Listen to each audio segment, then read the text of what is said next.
sub 1a of the statute and as a war crime under Article 8 sub 2c Roman 1 as a direct perpetrator under Article 25 sub 3a of Abe Vanalonga in Mongwalu during the first operation, and murder and attempted murder as a crime against humanity under Article 7 sub 1a and as a war crime under Article 8 sub 2c Roman 1 as an indirect co-perpetrator under Articles 25 sub 3a and 25 sub 3f in relation to the following killings and attempted killings committed by UPC FPLC soldiers and in relation to the killing of people in Mongwalu during ratissage operations also by Hema civilians.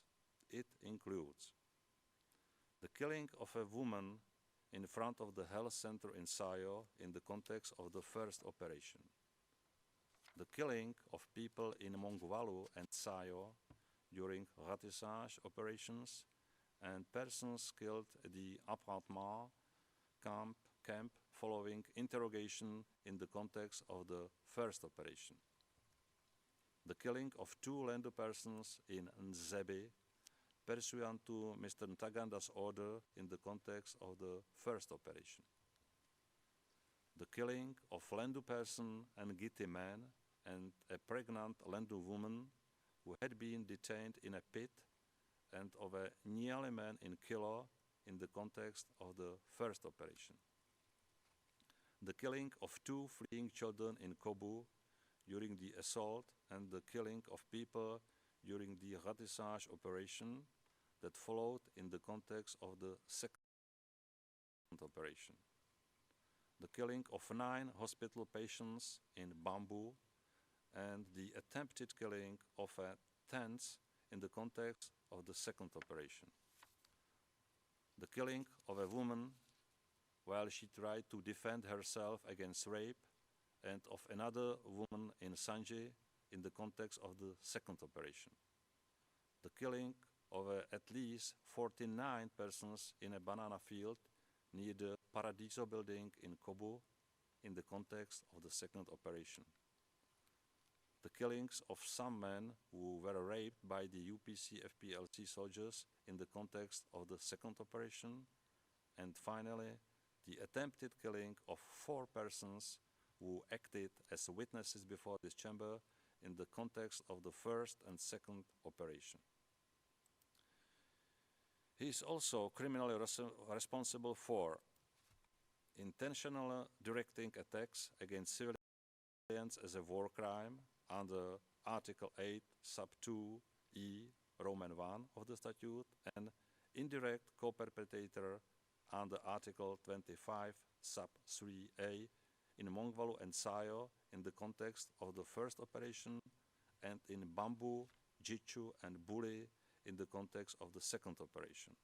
Then, responsible for rape as a crime against humanity under Article 7 sub 1g and as a war crime under Article 8 sub 2e Roman 6 as an indirect co-perpetrator under Article 25 sub 3a of women and girls during and in the immediate aftermath of the UPC FPLC assault on Mongwalu, of girls in Kilo in the context of the first operation, of detained women and men in Kobu, women in Sanji, and of a woman who testified as a witness in Buli in the context of the second operation.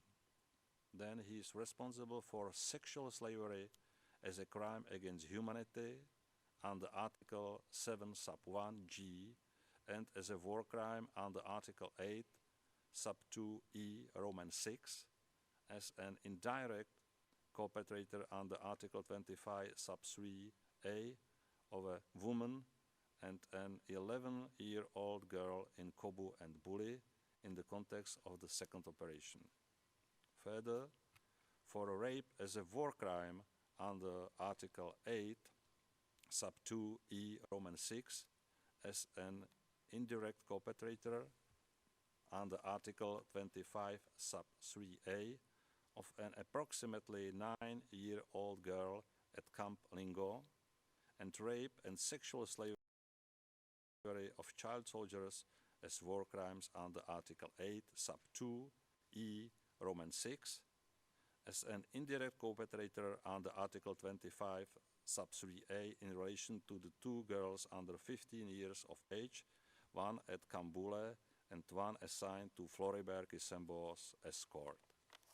Then, for prosecution as a crime against humanity under Article 7 sub 1h, as a direct perpetrator under Article 25 sub 3a of a priest in Mongvalu in the context of the first operation, and as an indirect co-perpetrator under Article 25 sub 3a in Mongvalu, Nzebi, Sayo and Kilo in the context of the first operation, and in Nyangarai, Lipri, Tsili, Kobu, Bambu, Sanji, Gola, Jichu and Buli in the context of the second operation.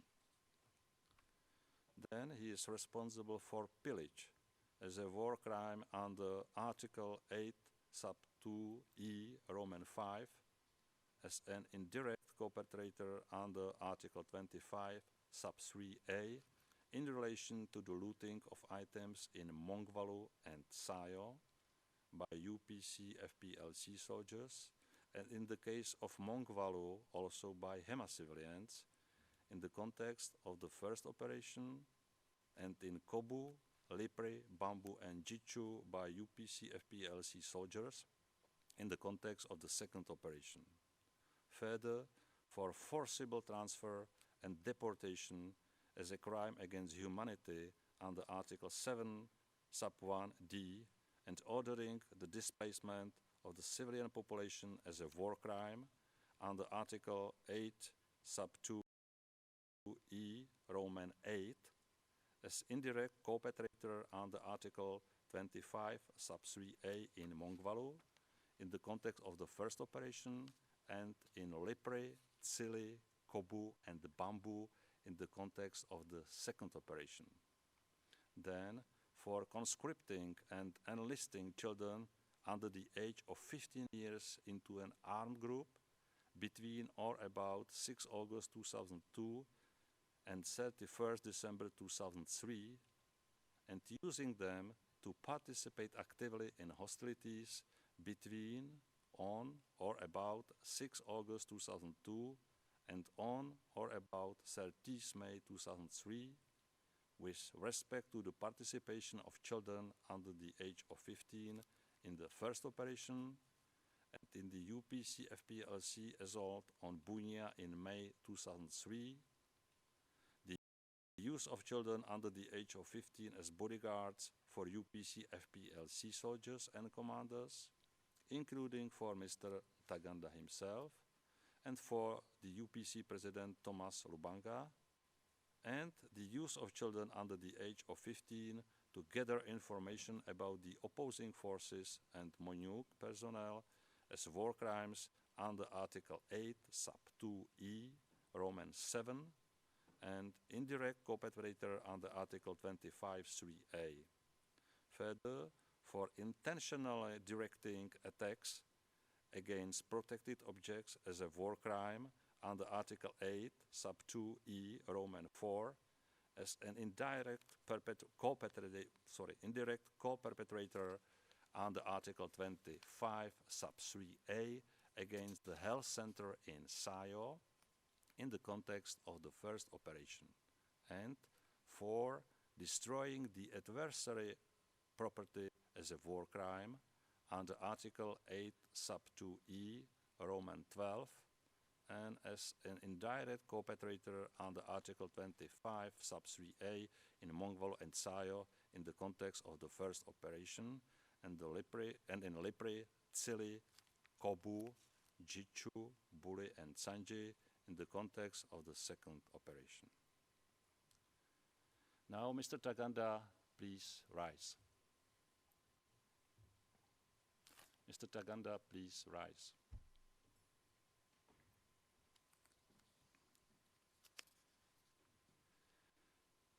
Mr. Ntaganda, for the reasons I have just summarized, the Chamber, having heard all of the evidence presented by the parties, finds you, as concerns count 1, guilty of murder as crime against humanity. As concerns count 2, guilty of murder as a war crime. As concerns count 3, guilty of intentionally directing attacks against civilians as a war crime. As concerns count 4, guilty of rape as a crime against humanity. As concerns counts 5 and 6, guilty of rape as a war crime. As concerns count 7, guilty of sexual slavery as a crime against humanity. As concerns counts 8 and 9, guilty of sexual slavery as a war crime. As concerns count 10, guilty of persecution as a crime against humanity. As concerns count 11, guilty of pillage as a war crime. As concerns count 12, guilty of forcible transfer of population as a crime against humanity. As concerns count 13, guilty of ordering the displacement of the civilian population as a war crime. As concerns counts 14, 15, and 16, guilty of conscripting and enlisting children under the age of 15 years into an armed group and using them to participate actively in hostilities. As concerns count 17, guilty of intentionally directing attacks against protected objects as a war crime. And finally, as concerns count 18, guilty of destroying the adversary's property as a war crime. Mr. Ntaganda, now you may sit down.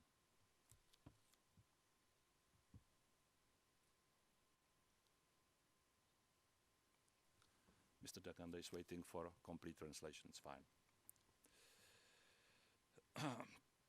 Mr. Ntaganda, as a result of the Chamber's judgment, you shall remain in detention until such time as the Chamber determined your sentence. And later today, the Chamber will issue an order instructing parties to file any request for bringing evidence in relation to sentencing. Based on these requests, if any, and in consultation with the parties, the Chamber will determine the timeline for submissions and hearing as soon as possible. The full judgment will be notified upon the closing of this hearing. Mr. Ntaganda, you are entitled to appeal this judgment within 30 days. Your defense team will be able to start discussing the judgment with you already today. As to the sentencing stage, the Chamber has considered which parts of the judgment you should be able to read yourself, and translation in Kinyarwanda of those parts will commence today. You will receive this translation as soon as it is ready. This concludes the hearing. I thank you, everyone. The court stands adjourned. All rise. Will you believe me?